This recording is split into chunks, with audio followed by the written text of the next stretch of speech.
Adam and Eve.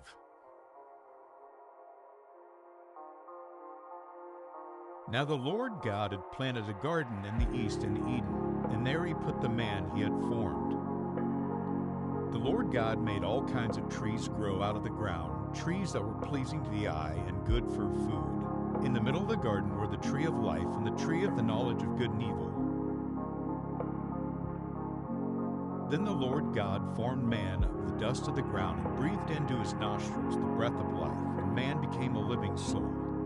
And the Lord God commanded the man, "You are free to eat from any tree in the garden, but you must not eat from the tree of the knowledge of good and evil, for when you eat from it, you will certainly die."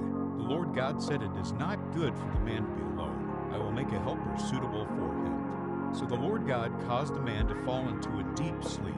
And while he was sleeping, he took one of the man's ribs and then closed up the place with flesh. Then the Lord God made a woman from the rib, and he brought her to the man. The man said, "This is now bone of my bones and flesh of my flesh. She shall be called woman, for she was taken out of man." Adam and his wife were both naked, and they felt no shame. Now the serpent was more crafty than any of the wild animals the Lord God had made.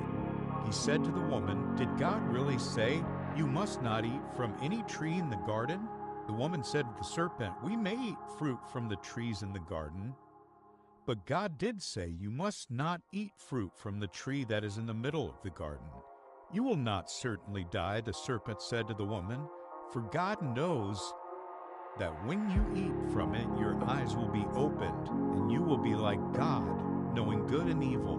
When the woman saw the fruit of the tree was good for food and pleasing to the eye and also desirable for gaining wisdom, she took some and ate it. She also gave some to her husband who was with her, and he ate it. Then the eyes of both of them were opened, and they realized they were naked, so they sewed fig leaves together and made coverings for themselves. God said, "Have you eaten from the tree that I commanded you not to eat from?"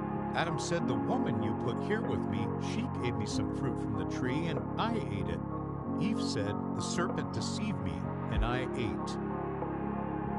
To the serpent, God said, "Because you have done this, I will put enmity between you and the woman, and between your offspring and hers. He will crush your head, and you will strike his heel."